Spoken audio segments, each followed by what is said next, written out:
mais de manière moderne. Le modernisme a voulu que l'Église maintenant soit cette réunion locale où les gens se réunissent dans un bâtiment et essayent de respecter le protocole. Mais nous ne voulons pas nous constituer en église locale. Si c'est dans la pensée biblique, oui, nous sommes une église en ce que nous sommes les sauvés. Mais nous refusons de nous perdre dans les habitudes des communautés locales. Les habitudes qui voudraient qu'on soit là assis, on se lève le matin et dimanche, on prend son véhicule ou un taxi, on se rend dans un lieu de culte, même si notre cœur ne change pas, même si notre vie ne change pas, nous savons que plusieurs personnes vont à l'église, mais n'ont jamais rencontré la personne particulière et spéciale qu'est Jésus. Nous sommes convaincus de ça, nous avons les preuves, parce que nous-mêmes, nous sommes allés à l'église avant d'avoir rencontré Jésus. Il y a une différence. Nous sommes allés à l'église avant d'avoir rencontré Jésus. Et nous avons l'expérience que quelqu'un de croire en Dieu est resté mauvais. Quelqu'un de croire en Dieu et ne pas laisser Dieu l'opportunité de faire de lui une nouvelle créature. Alors ce matin, je voudrais respecter la particularité des individus qui se retrouvent ici. Je suis convaincu qu'ici, ce matin, il y a des gens qui vont déjà dans une église. Je suis convaincu que ce matin, il y a aussi ceux qui ne se rendent pas dans une église. Il y a ceux dont Jésus n'est pas le maître et le sauveur. Je suis convaincu qu'il y a peut-être quelqu'un ici qui a une responsabilité ecclésiastique. Je suis convaincu que ce matin, il y a peut-être quelqu'un qui visite encore, qui consulte un marabout ou un ganga. Je suis convaincu qu'il y a peut-être quelqu'un ici qui est victime, dominé par l'alcoolisme, par le vol, le mensonge, le mal en général. Je suis convaincu que ce matin, tous ceux qui sont là n'ont pas déjà rencontré Jésus. Je suis convaincu qu'ici, ce matin, il y a certainement plusieurs personnes qui ont des pensées pieuses, qui respectent la notion ou encore la réalité de Dieu, mais sans l'avoir rencontré d'une manière personnelle. C'est pourquoi, tenons compte de cela. Et surtout que ce matin, nous nous retrouvons dans un matin particulier, parce que nous sommes un matin de fête. Nous sommes à la fête du travail. C'est pourquoi je vais m'atteler ce matin à travailler pour Jésus.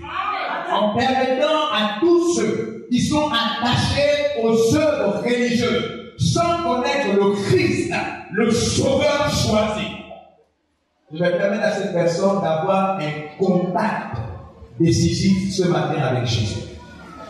Alléluia. Donc vous êtes venus ce matin, vous avez répondu à une invitation, vous êtes assis, et ma plus grande peur, c'est que vous ne tombiez dans la confusion.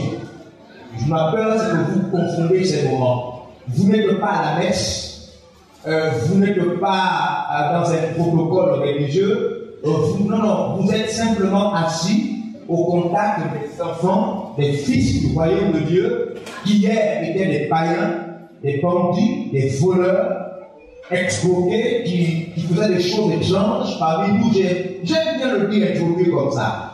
Des femmes qui ont commis des avortements multipliés, des voleurs, des prostituées.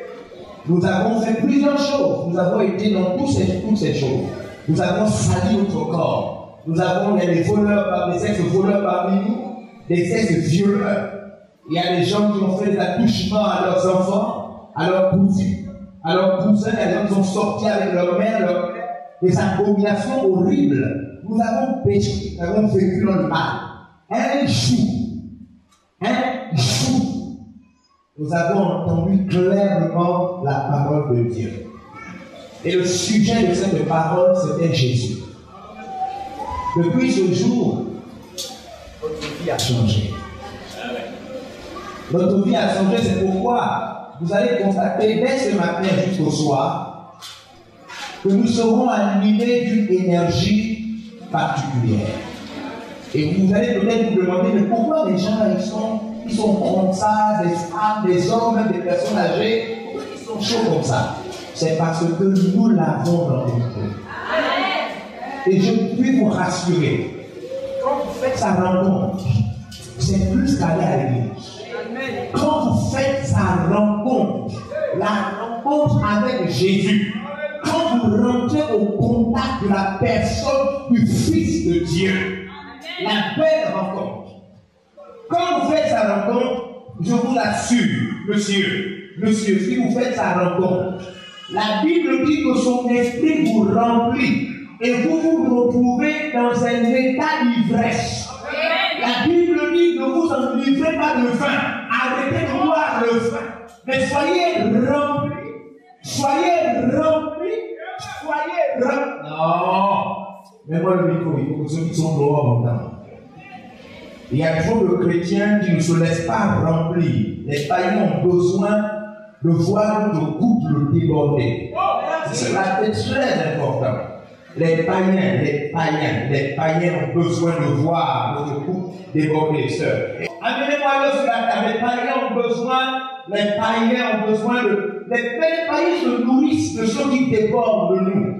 Rapidement, ils ont où les femmes là, les gens qui ont les responsables de l'eau qui sauve. Amenez-l'eau. Les païens, non, écoutez, parce que moi je ne comprends pas. Il faut expliquer aux gens. On ne peut pas nourrir quelqu'un avec la seule sémence qu'on a. Il faut avoir suffisamment pour nourrir quelqu'un. Frère. C'est pas le temps de pouvoir gêner, mais il faut être chaud, rapidement. Voilà. Les païens ont besoin de notre couple déborde. C'est seulement si notre couple déborde que les païens peuvent profiter de ceux qui débordent. Les païens ont besoin. Lorsque le verre est plein comme ça, quand le verre est plein comme ça c'est ce qui est dans votre vie. Si Jésus est dans votre vie de cette manière, c'est-à-dire il est plein dans votre vie. S'il n'est pas trop plein, vous ne pouvez servir personne. Amen. Vous allez vous limiter à venir à l'église, à lire votre Bible, vos quelques versets bibliques et faire vos prières protocolaires et vous n'allez sauver personne. Vous serez un chrétien mongol, un chrétien timide, un chrétien qui ne peut rien faire au Gabon. L'islam, la rose-croix, la franc-maçonnerie, le bouddhisme et toutes ces choses vont continuer à opérer. Les sorciers vont continuer à opérer et les chrétiens seront inactifs. Les chrétiens seront cachés dans leur bâtiment en train de prendre la communion, en train de se faire baptiser. Les enfants vont mourir, les jeunes ne vont pas réussir. Le Gabon va être envahi par la dépravation des mœurs parce qu'il n'y a pas de chrétiens qui débordent. Les chrétiens auront des collègues, toujours des collègues vicieux. Les chrétiens auront des collègues qui ne connaissent pas le Seigneur parce que les chrétiens se suffisent à eux-mêmes. Si Dieu ne déborde pas dans votre vie, vous ne serez jamais de source de bénédiction. Quand la couple déborde, votre parole touche une famille, elle va dans une autre maison, une autre personne est bénie. Ça ne suffit pas au bâtiment, ça ne suffit pas à votre vie. La couple déborde, et vous reçoit la parole. Votre voisin reçoit la parole. Alléluia. Si votre couple déborde, une autre personne va recevoir la parole. Si votre couple déborde, une autre personne va recevoir la parole. La couple déborde, la couple déborde, la couple déborde, la couple déborde.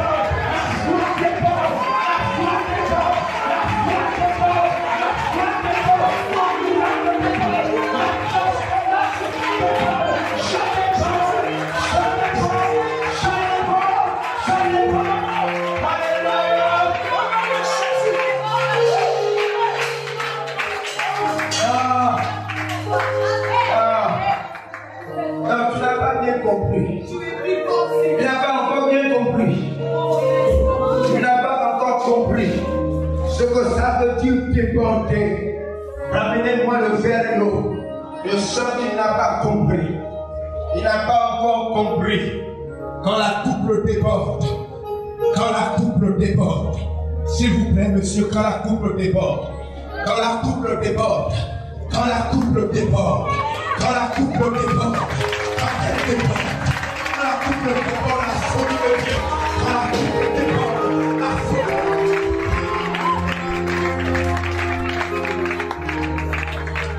Les chrétiens, le ministère n'ont pas encore compris. Il y a des blocages spirituels. Il y a des gens qui bloquent l'onction qui déborde.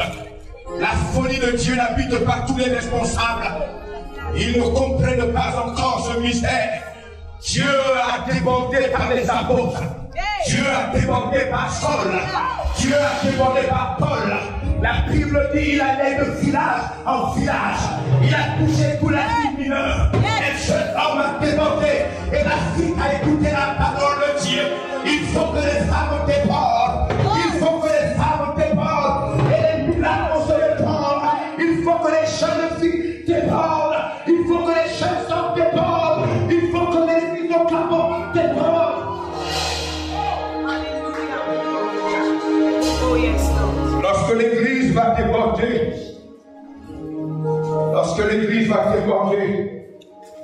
l'islam ne pourra plus travailler. Lorsque l'église va déborder, les mosquées vont se fermer. Lorsque l'église va déborder, les mosquées vont se fermer. Lorsque les chemins de militaires vont déborder, les mosquées vont se fermer. Lorsque les gens vont déborder, lorsque les musiciens vont déborder, lorsque les musiciens vont déborder dans ce pays, lorsque les chants vont déborder, les gendarmes vont se déborder. Lorsque l'église va se déborder, lorsqu'elle va déborder, lorsqu'elle va déborder, lorsque la folie de Dieu va habiter les gens au travail, lorsque la folie de Dieu va habiter les gens à la maison, quand la folie de Dieu va habiter les gens au quartier, les quartiers ne pourront pas résister à la force de Dieu. Nos chrétiens ne débordent pas encore. Les chaises ne peuvent pas résister à la force de Dieu. Sans imposer les mains, ils sortent maintenant par la puissance du nom de Jésus. Il y a des gens qui résonnent et qui empêchent à la force de Dieu d'agir. Nous empêchons à la force de Dieu d'agir. Nous empêchons à la force de Dieu de se manifester. Nous empêchons à la force de Dieu de se manifester. Nous empêchons à la force de Dieu. Regardez comment les chrétiens nous regardent. Ils ne se laissent pas envahir par l'esprit. Ils ne se mettent pas à prier. Ils ne se mettent pas à prier. Il faut que ça déborde. Ça déborde, nous serons bénis. Ça déborde, quartier sera béni. Les gens qui n'ont pas le travail vont recevoir le travail. La grâce de Dieu va se répandre dans toute la ville, dans tout le quartier. Il faut que les chrétiens débordent. Commencez à prier, ne me regardez pas. Commencez à prier maintenant. Commencez à prier. Commencez à prier. Ne regardez pas. Commencez à prier. Commencez à prier. Ne vous regardez pas. Ne vous regardez pas. Commencez à prier les chrétiens. Les chrétiens commencent à prier. Les chrétiens priez. Priez.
Quand les chrétiens laissent Dieu travailler par leur corps, les païens sont convaincus de leur péché.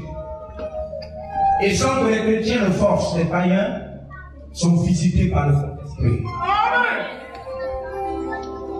Les païens qui sont dans les bars sont visités par une force étrange.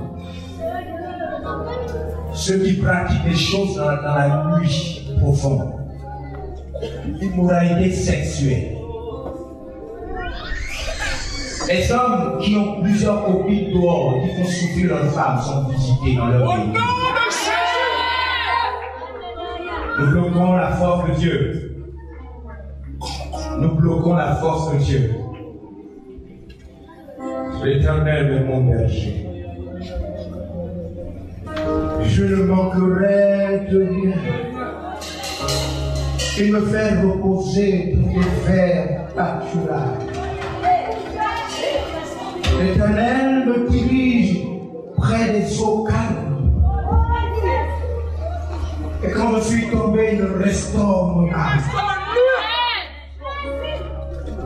Dieu dirige mes pas dans les sentiers de la justice. Alléluia. Quand Dieu fait ces choses. Et Dieu fait cela à cause de son nom. Il a reçu le nom au-dessus de tous les noms. Afin qu'au nom de Jésus de Nazareth, les malades reçoivent la guérison. Quand je marche dans la vallée de l'ombre de la mort, je ne crains aucun mal. Parce que Dieu est avec moi. Même si je n'ai pas de travail, il est avec moi. Si les enfants sont malades, il est avec moi. Et si mon mari m'a abandonné, il est avec moi. Sa houlette et son bâton me rassurent. Je suis un homme rassuré. Je vis comme une femme rassurée. Malgré les difficultés de la vie, je suis rassuré. Malgré la présence des démons, je suis rassuré. Mon âme est rassurée. Dieu dresse devant moi une table. Et tous mes ennemis sont dans la confusion. Et ce matin, Dieu oint d'huile dans ma vie. Il oint d'huile ma vie, ma tête. Il oint d'huile ma vie et ma tête. Je me rends compte que ma vie déborde. Ma vie déborde. Ma couple déborde. Mes voisins peuvent être bénis parce que je déborde. Le pardon peut être envahi parce que je déborde. La guérison est gratuite parce que je déborde. Les passants peuvent être bénis parce que je déborde.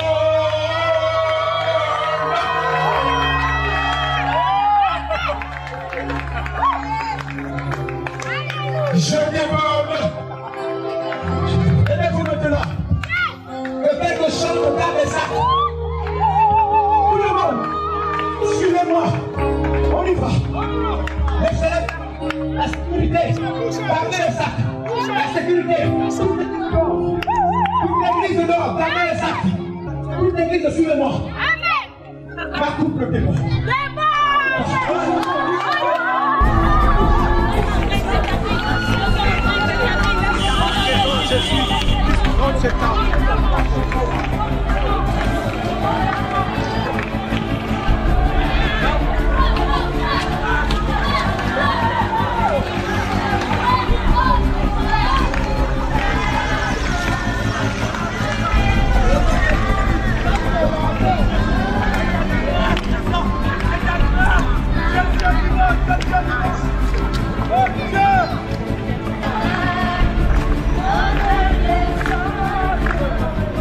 Oh!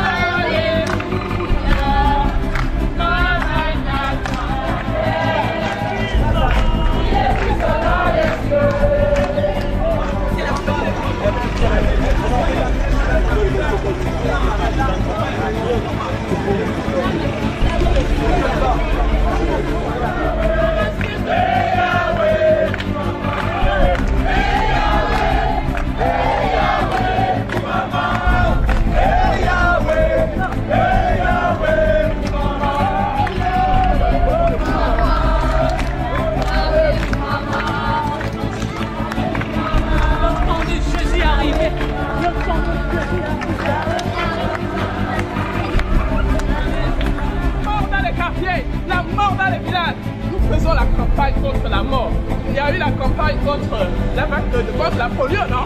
Vous avez entendu la campagne contre la polio? Vous avez entendu les campagnes contre le paludisme? Maintenant, nous élevons faire la campagne contre la mort. Attention, la mort spirituelle. Et Jésus prend maintenant contrôle de ces quartiers. Et nous allons aller dans tous les autres quartiers au nom de Jésus. Jésus est vivant. Il est le roi des rois d'Amourou. Il est le tout-puissant d'Amourou.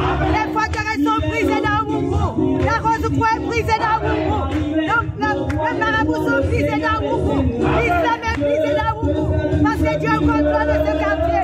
Dieu est au contrôle de ce quartier. Dieu est au contrôle de ce quartier. Toi, tu es dans la voiture. Jésus est...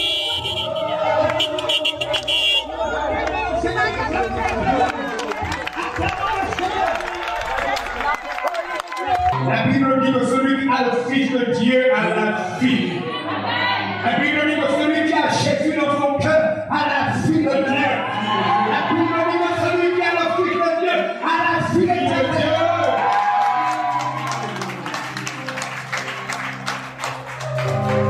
Vous êtes certainement habitués au catholicisme. Vous êtes certainement habitués au protestantisme. Vous êtes certainement habitués aux églises de réveil, où les gens tombent de tous les côtés, où le chrétien qui doit se transformer, lui-même est encore victime des démons. Mais nous vous demandons pardon, parce que ce matin, Dieu vous a fait la grâce de rentrer au contact des gens que Jésus a touchés. Et nous voulons répandre Jésus dans le monde. Nous voulons répandre Jésus au Fédo. Nous voulons répandre Jésus à Ougou. Nous voulons proclamer son nom. Nous voulons donner Jésus gratuitement. La Bible dit dans son nom les malades sont guéris. La Bible dit dans son nom les morts ressuscitent. La Bible dit dans son nom les aveugles voient.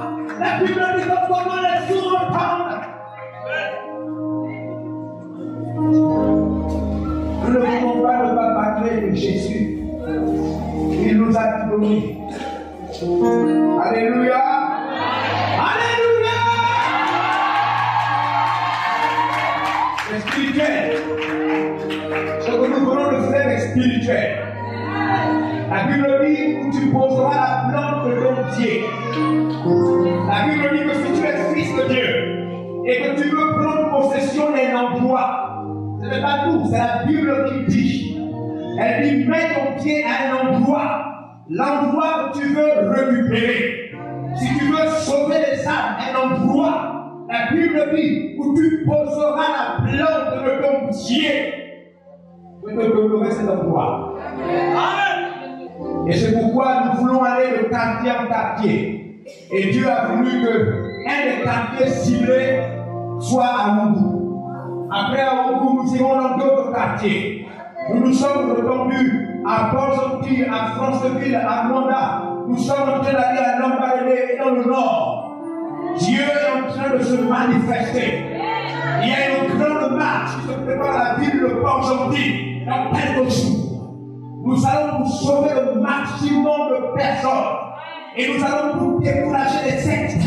Nous allons vous décourager les bambas et les ballons. Nous allons vous proclamer Jésus comme étant le Seigneur des Seigneurs, le roi, le maître, le président,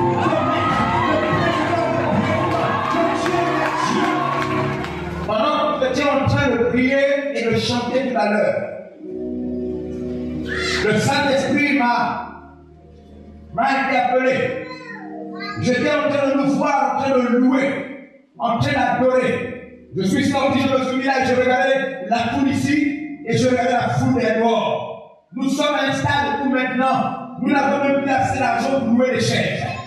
Nous sommes maintenant en train d'ajouter des tentes. Dimanche passé, nous avons une tente. Ce dimanche, nous avons deux. Dimanche prochain, nous aurons 3 tentes. Et dimanche prochain, nous aurons 4 tentes. Et les tentes ne vont qu'arriver. Ce bâtiment ne pourra plus nous contenir. Il faut que quelqu'un dans ce quartier-là où nous donne sa parcelle, un plus grand terrain. Parce que nous allons sauver le maximum de personnes. La Bible lui prêche en toute occasion, favorable ou non. Pendant que j'étais en train de regarder, je disais Seigneur, je sais que la force qui habite en nous n'a pas encore atteint son paroxysme. Je disais à Dieu, non, c'est vrai, il y a 500 personnes là, il y a 600 personnes, 700, c'est pas assez. Je dis, Seigneur, c'est pas assez. C'est pas ce que nous pouvons faire plus que ça. Parce que nous avons déjà fait plus que ça. Nous sommes des fous du royaume de Dieu. Nous ne sommes pas des catholiques, nous ne sommes pas des protestants, nous ne sommes pas des pentecôtistes, nous ne sommes pas des musulmans. Nous sommes des pécheurs repentants, nous sommes des voleurs repentants, nous sommes des prostituées repentants, nous sommes des pilleurs repentants, et nous pouvons faire plus que ça. Nous pouvons proclamer Jésus. Et pendant que j'étais en train de méditer, je me lève debout. Dieu m'a dit, il me sera fait selon ta foi. Dieu m'a dit, je fais avec vous ce que vous voulez faire avec moi. Et pendant que j'étais en train de réfléchir, l'Esprit m'a dit, mais tu n'as pas lu la Bible? Va dans ta Bible et consulte Matthieu chapitre 8. Et je suis venu m'asseoir, j'ai commencé à ouvrir ma Bible. Et quand je me suis mis à ouvrir ma Bible, je me suis rendu compte que l'Esprit me parlait d'une dimension de foi. Notre foi met Dieu en mouvement. Amen. Dieu ne peut pas résister à notre foi. Parce que notre foi veut dire lui faire confiance. Et quand vous faites confiance à Dieu, quel que soit votre problème, votre maladie, votre péché, la Bible dit que Dieu est fidèle et juste. Alléluia. Il exauce la foi de ses enfants. Il exauce la foi de ses enfants. Dieu exauce la foi de ses enfants. Si la femme est malade, elle s'est coupée. Elle a dit, si je touche sa robe, je serai guéri. Et elle a été guérie. Bartimée s'est dit, je suis un vagabond et je suis aveugle. Mais s'il entend ma voix, si Jésus entend ma voix, il va m'ouvrir les yeux. Et il a crié, fils de David, fils de David, fils de David, fils de David, fils de David, fils de David, et pitié de moi.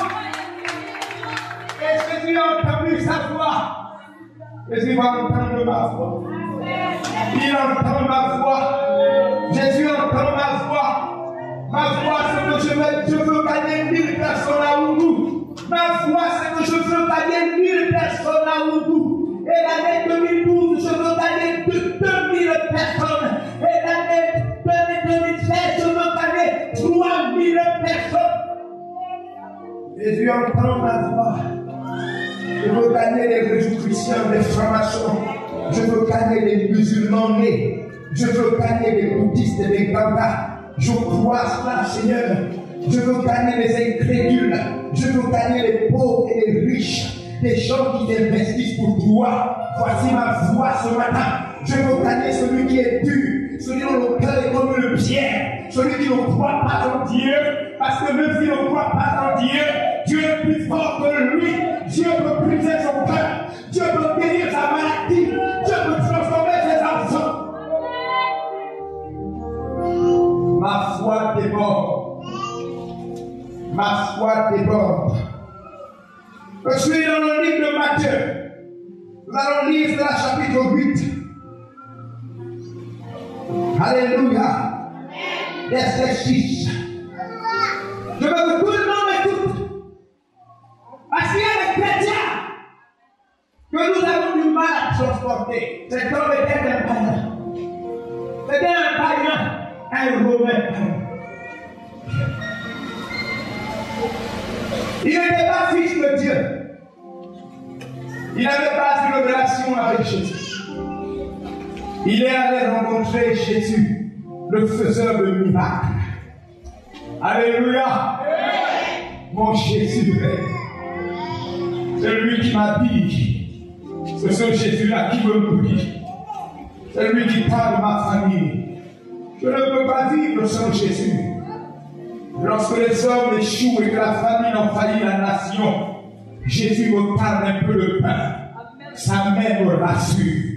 Dans la pauvreté, sa main me rassure. Dans le chômage, sa main me rassure. Lorsque les hôpitaux ne peuvent plus soigner les malades, sa main me guérit. Mon Jésus est ma satisfaction totale. Je ne peux pas abandonner Jésus. Jésus est ressuscité des morts. Il est plus fort que Mahomet. Il est plus fort que Bouddha. Jésus est plus fort que Chauffard. mon Jésus est Seigneur. Ce n'est pas une église, ce n'est pas un prêtre, ce n'est pas un catholique, ce n'est pas un protestant, ce n'est pas un bishop, c'est le Fils de Dieu. Et il y a un homme qui allait rencontrer Jésus. Matthieu, chapitre 8, verset 6. La Bible dit, Seigneur, mon serviteur est touché à la maison. Il y a un homme qui avait dit à Jésus, Seigneur, j'ai un serviteur fidèle. Mon serviteur, c'était un homme riche, un commandant, un général. Il était riche dans la cohorte romaine. C'était un homme puissant. Il avait des sujets à son service. Il a dit, Seigneur Jésus, j'ai parmi mes serviteurs un serviteur fidèle, mais il est tombé malade. Atteint de paralysie. Et ce serviteur est paralysé. Et souffrant beaucoup. Et il souffre beaucoup. Jésus lui dit, Jésus répond à cet homme, j'irai. D'accord. Je suis venu pour relever ceux qui sont paralysés. Je suis venu bénir ceux qui sont maudits. Je suis venu sauver ceux qui sont désespérés. Je suis venu faire sortir du cachot les captifs. Je suis venu proclamer une année de grâce et de guérison. Alors j'irai dans ta maison. Et je le guérirai. Et je vais guérir ton serviteur. Le centenier répondit. Alors cet homme riche a répondu à Jésus. Seigneur, Seigneur, je ne suis pas digne que tu entres sous mon toit. Je connais ma vie. Je connais les actes que je pose. Je suis un grand pécheur. Je suis un pécheur affairé.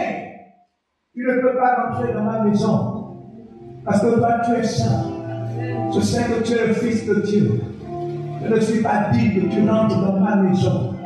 Je vis dans la fornication, dans l'adultère. Seigneur, je suis un homme méchant et mauvais. Les gens du quartier me connaissent. C'est vrai que j'ai entendu parler de Dieu. Je ne me soumets pas à sa parole. Je connais Dieu. Je connais sa parole sur le plan historique.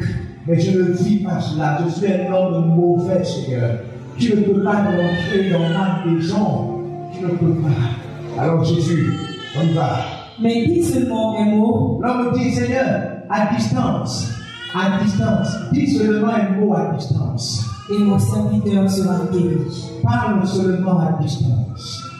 Et mon serviteur qui est là-bas couché dans ma maison, dans mon palais, paralysé, ils sont en train de lui donner des médicaments et des calmants. Sa maladie continue toujours. Au moment où je suis sur ce carrefour avec toi, Jésus, dis un mot, et la parole va se déplacer, elle va aller jusqu'à son lit. Et la paralysie dont je ne connais pas la source, le problème dont je ne connais pas la source, la malédiction dont je ne connais pas la source va se rectifier parce que ta puissance est terrible. Dis un mot, Jésus. Car moi qui suis soumis à des supérieurs, parce que moi aussi je suis un chef. J'ai des soldats sous mes ordres. J'ai des soldats sous mes ordres. Et je dis à l'un, quand je dis à un soldat, va, et il va. Il va. À l'autre, quand je dis à un autre soldat, viens ici, et il vient. Je suis un général. Et à mon serviteur, fais cela. Quand je dis à mon serviteur, fais cela, et il le fait. Il le fait. Après avoir entendu les paroles de cet homme, Jésus fut dans l'étonnement. Jésus, le Fils de Dieu, qui fait tous les miracles. Jésus qui a ressuscité Lazare. Jésus qui a multiplié le pain. Jésus qui a marché sur les eaux. Jésus a été étonné. Dieu a été étonné. Notre foi peut étonner Dieu. Amen. Notre courage impérial peut étonner Dieu. Si nous décidons de marcher pendant une semaine dans ce quartier, le ciel va s'arrêter. Les anges vont dire à Dieu, nous ne savions pas qu'ils pouvaient faire une telle chose. Ces hommes sont fous de toi. Cet homme a étonné Dieu. Mais Dieu ne peut pas être étonné. Dieu maîtrise tout. Dieu connaît tout. Dieu sait tout. Dieu réalise tout. Dieu a tout créé. Une seule chose peut étonner Dieu. Une seule chose peut étonner Dieu. Une seule chose peut étonner Dieu. Une seule chose peut Dieu. C'est la folie de ma foi. Et ce que ma foi peut faire. Jésus voulait rentrer dans la maison. Jésus voulait faire comme il a l'habitude de faire avec les autres malades. Il voulait marcher et après toucher le malade. L'homme a dit non, Jésus. Voilà, des moments où tu oublies ta puissance, hein? Il n'a pas besoin de venir dans ma maison. Regarde Dieu. On n'a pas besoin de crier ici pour que les gens arrivent. Non, c'est ce que les autres églises font. Nous, on va faire autre chose. Nous, on va aller dans le quartier. On va aller maison par maison. Nous, on va aller. On s'est arrêté au Carrefour ce dimanche prochain. J'ai dit aux chrétiens que la retourne cette semaine. Je me suis trompé. Je me suis trompé. Parce que nous avons des missionnaires qui sont venus ici travailler. Et normalement, ils ont travaillé depuis 2 semaines. En train d'évangéliser dans les maisons. Et je me suis dit que cette semaine, c'était la dernière semaine. Les missionnaires allaient retourner et nous devions rester avec ceux qui ont accepté le Christ. Mais je me suis trompé. Dieu donc agit selon la foi des gens. En vérité, si nous voulons qu'il y ait 2000 personnes ici demain, il nous sera fait selon notre foi. Parce que Dieu exauce la folie de chacun. Celui qui croit en Dieu et qui veut arrêter le soleil comme Josué a arrêté le soleil, Dieu arrête le soleil. Dieu fait ce qu'il veut faire. Personne ne peut arrêter Dieu. Personne ne peut stopper Dieu. Tout est au contrôle entre ses mains. La Bible dit que ce que vous lirez sur la terre sera lié dans les cieux. Et ce que vous allez délier sur la terre, le ciel va délier cela. Alors, puisque ça dépend de ma foi, puisque Dieu agit selon la folie de ma foi, puisque Dieu guérit selon la folie de ma foi, alors je vais faire ce dimanche prochain, je veux faire dans ce quartier, ce que ce quartier n'a jamais vu. Je vais monter à une dimension de folie au point où les gens vont sortir de leur maison pour se poser la question, mais qu'est-ce qui se passe? Qui les a envoyés? Dimanche prochain, je vais déborder comme je n'ai jamais débordé. Puisque Dieu agit selon ma foi. Puisque Dieu agit selon ma foi. Alors, puisque Dieu agit selon ma foi, donc ça dépend de moi. Alléluia. Alléluia. Si je veux que mon corps soit guéri, il sera guéri selon ma foi. Et ce que la Bible nous montre. Plusieurs exemples nous montrent que ça dépend de notre foi. Ça dépend de ma foi. On m'a dit à Jésus, non. Tu n'as pas besoin de te fatiguer. Tu n'as pas besoin de marcher. À distance. Regarde, à Jésus, à distance, dis le mot seulement. La paralysie va se retirer en s'excusant. Jésus est resté comme ça, debout, étonné. Il dit, regarde fort. Un païen qui avait la foi. Moi, je ne suis plus un païen. Si ce païen avait la foi, ma foi va dépasser la foi.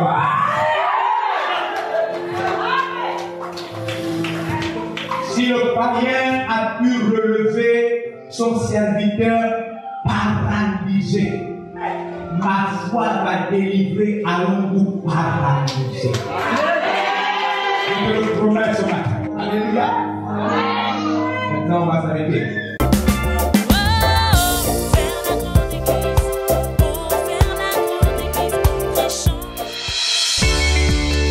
Nous espérons que vous avez été bénis par ce message de l'apôtre évangéliste Georges Olivier Bazaboa. Vous pouvez permettre à d'autres personnes de jouir de cet enseignement en devenant partenaire par vos dons, dîmes et offrandes au numéro de compte inscrit. Que Dieu vous bénisse, vous qui permettez à l'évangile de se répandre par votre participation financière.